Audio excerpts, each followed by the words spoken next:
holidays. Your girl Mimi bringing you a video solo. I thought of bringing you this little video. This year was great. It's interesting. No, I had really good ups, and then there was some weird stuff, and but we made it through. Hopefully you're about to celebrate New Year's with your loved ones, family, friends, your dogs, your cats, whoever. So from our family to yours, we hope that you had a great year. And if you didn't, well, there's a new year coming, and that means that and that means that there's 365 new opportunities to make 2018 even better. So with that said, I thought of this randomly while I was substituting, and the kids were having nap time, and I was like, what have I learned this year? So if you want to know things that I have learned this year, now of course not all of them are things that I just barely learned now. You know, they're things that maybe have been told to me or taught to me, or have come in front of me, but I just never really made them concrete. So these are things that were just like, hell yeah, this year. And other things that just were reinforced this year, and things that maybe can help you to learn and grow for the following year or whatever. So if you would like to see and hear what those are, then please keep watching. Make sure to like and subscribe to the Mimi and Lala channel. She's everywhere. So let's get started. Okay, so I literally wrote everything in like a little paper. I think it's like where the kids practice writing their names. I'm gonna not really go in any order, but I guess I'll start with sort of the funner ones. So number one, I almost learned how to swim, and this has kind of been like almost every other year that this has happened.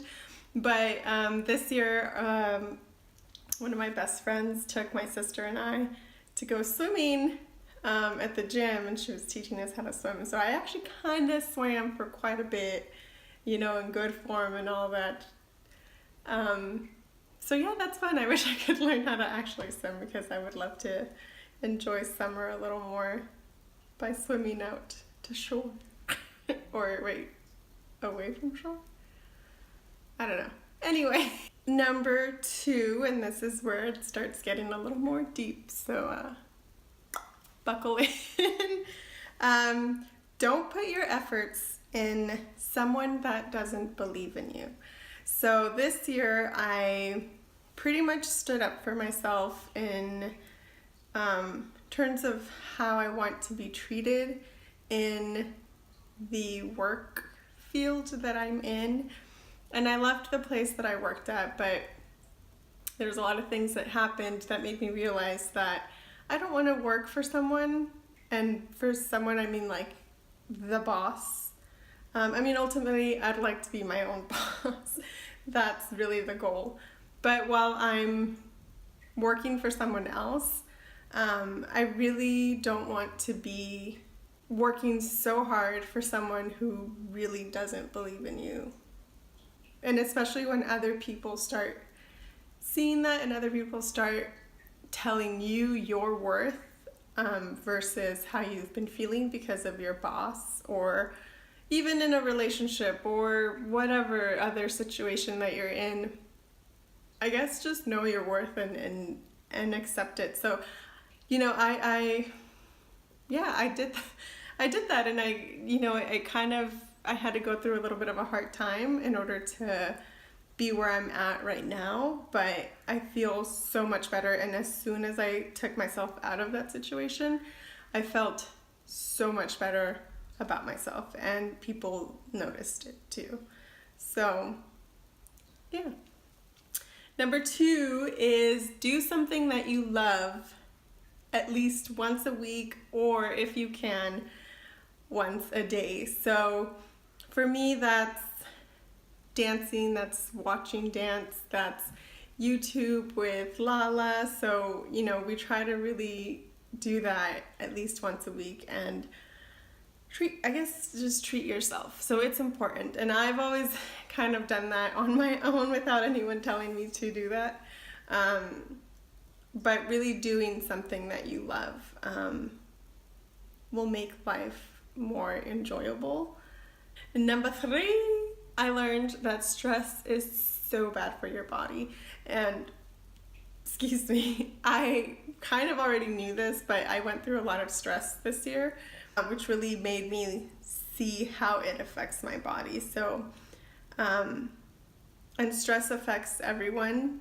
It affects everyone differently, so you might not notice it, but it's really, really bad. So that's why I guess it's kind of to go hand in hand with doing something that you love, because stress will get you and it's not good for you.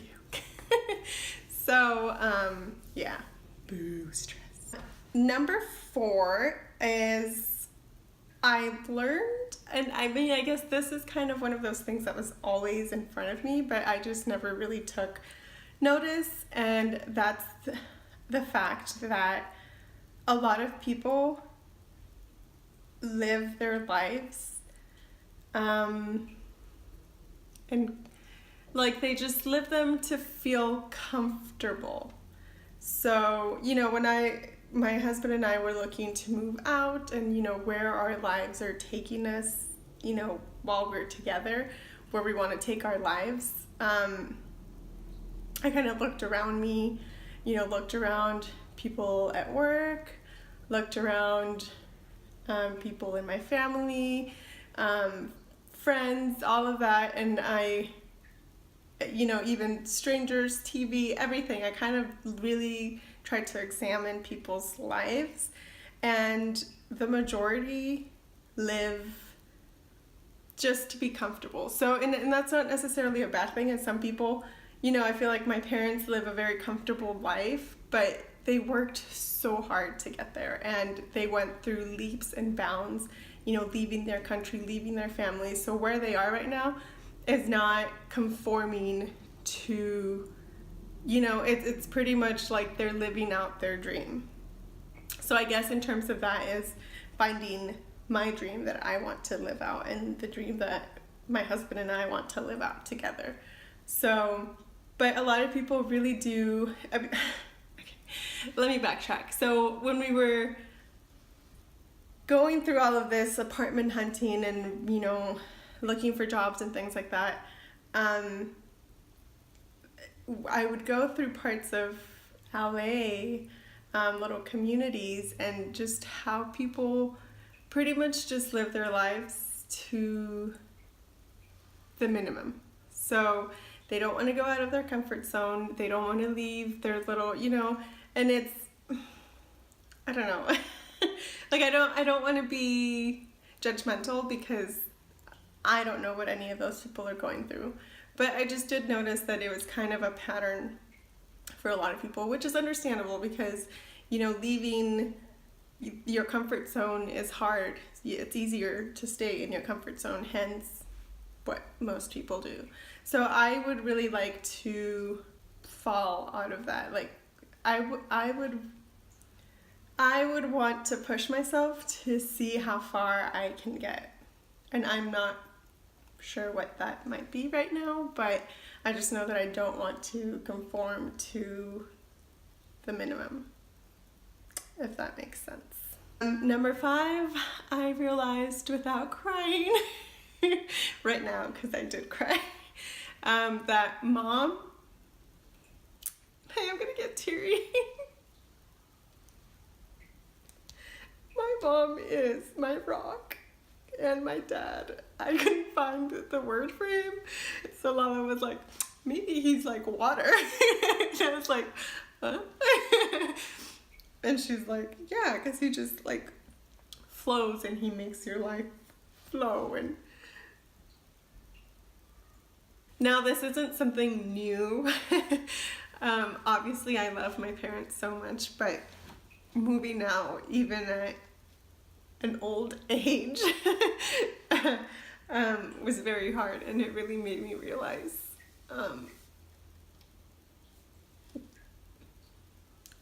their support that they've given me is so much, and their sacrifices, and Ooh. It's all happy, it's all happy, it's all happy. Oh my goodness. Okay. So yeah, anyway, moving on from that.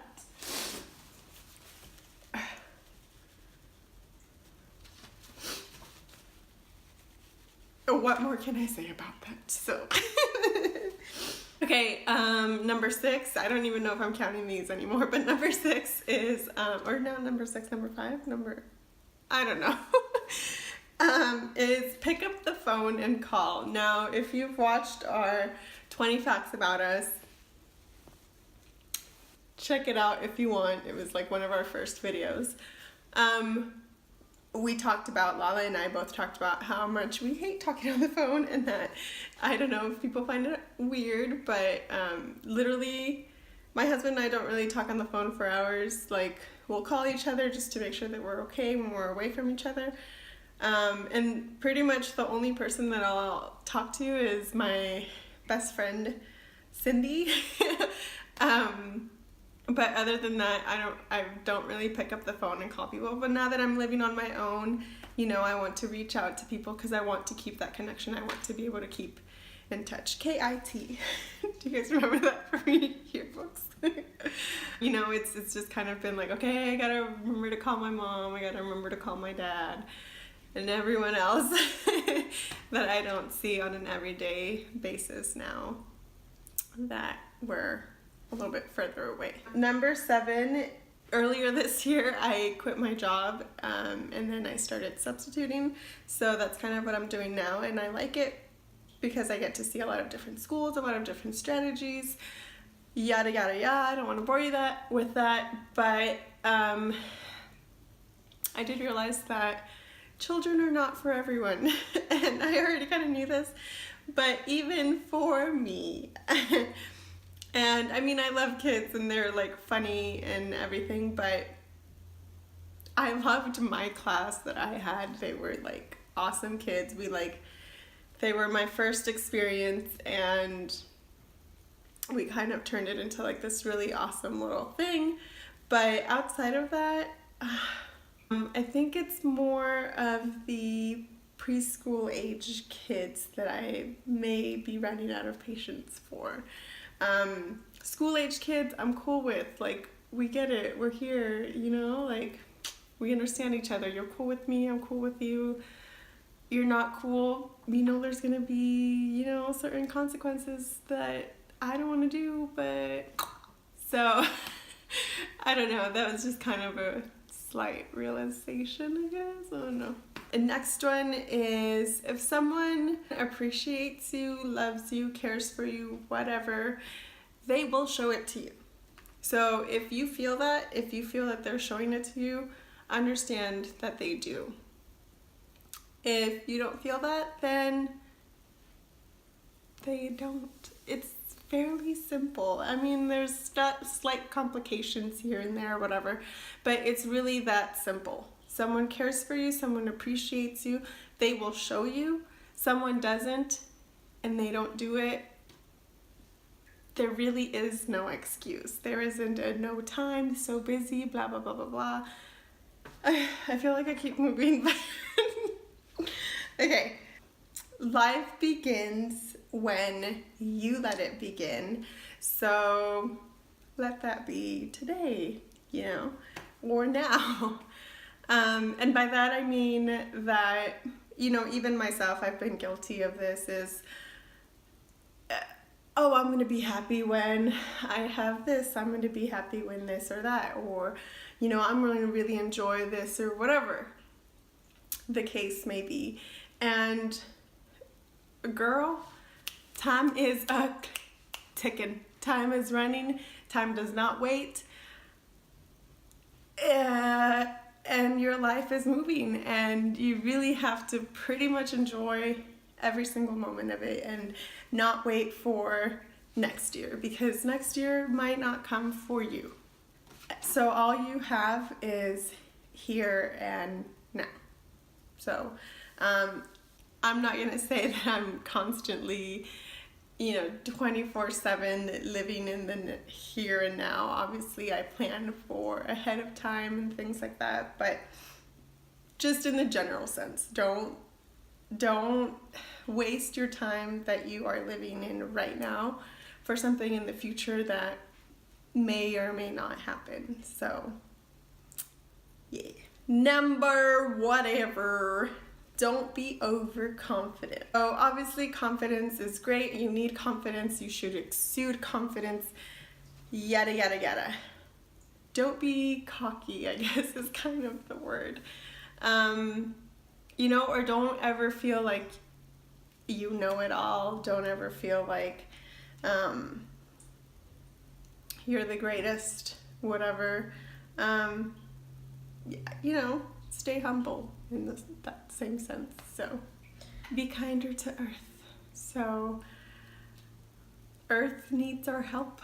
Mother Earth is calling for help, and I really want to help. So especially now moving into my own place, I literally have so much stuff that I want to recycle, but even I want to go further steps forward with not having so much waste. That's something that I would really like to implement in my life, is not having so much waste.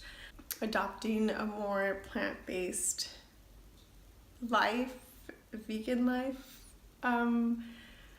would be great. Gardening.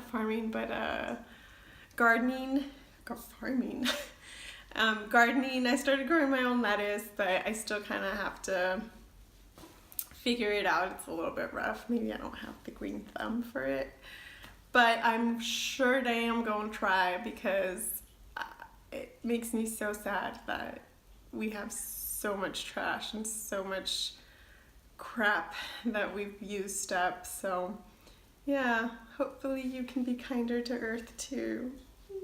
I learned how to apartment hunt this year, so we're in a little studio right now, but you betcha that I'm going to be ready when the lease is up to hunt for something nicer. But I mean, we're happy right now, so close to the last one. I learned all about conspiracy theories this year, partly from my husband, because he's like obsessed with that, and some other stuff that I'm just like, okay, I'm listening. And also partly due to Shane Dawson, which is like one of my favorite YouTubers, and Lala and I are always like, hey, did you watch his last video? Oh, did you hear that? I love his channel and all of the different content that he puts up, but his conspiracy theories, I'm just like, what? So the Mandela effect and all of that, I'm obsessed with it. So. Next one. Never let love take a backseat. So there's been so much negativity, so many horrible events going on this year, starting with our election from last year, and it just feels like everything's gone downhill from then. So there's so much hate, there's so much negativity, there's so much violence, and it's not new, but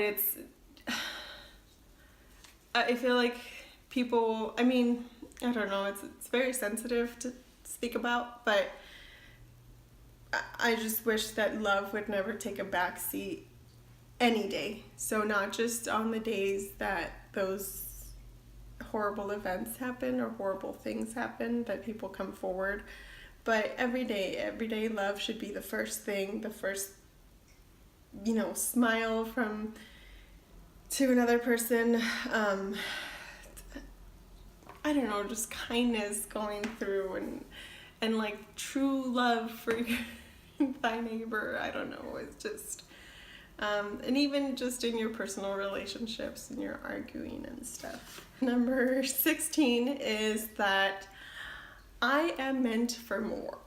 I don't want to sound all corny and cheesy, but yeah, I mean, examining like pretty much everything that I've said up to now has pretty much led me to feel this, and it might not be true, but I really want to believe it. And not just like I'm meant to like work something great or like make millions or anything like that. I just mean like I want to do something good for humanity. I want to leave my footprint, if you will, and not in a, and not even for millions of people to know, but just something where I've changed people's lives, and I've done good with whatever I've been blessed with.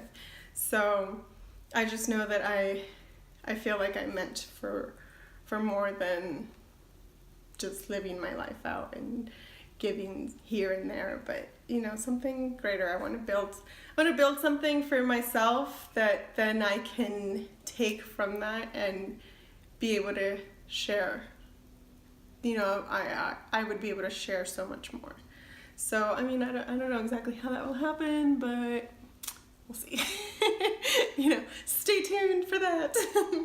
And last one, my legs are literally falling asleep because I really wanted to give you this cute backdrop because it's like the only decorations I have. But last one is that I learned that I really want to do YouTube. And I really want to do YouTube with Lala.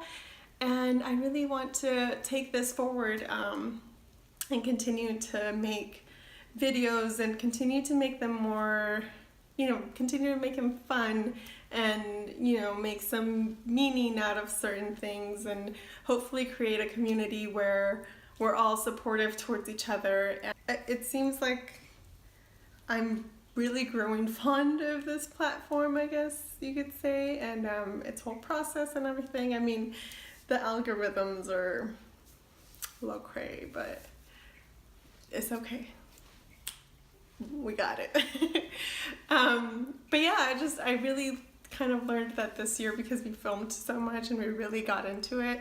Whereas last year we're like, yeah, let's try and do it and stuff, but then we kind of fell back. So yeah, thank you so much for joining us on this excursion through the YouTube world, and we hope that you'll continue to support us. And we are more than happy to support any of you that are wanting to start your channels, that have your channels. We love to do that. So thank you so much for watching. Thank you so much for making 2017 so awesome. And for all your sweet comments and everything. So thank you so much. We'll see you on the next one. We will see you on the next one. Bye.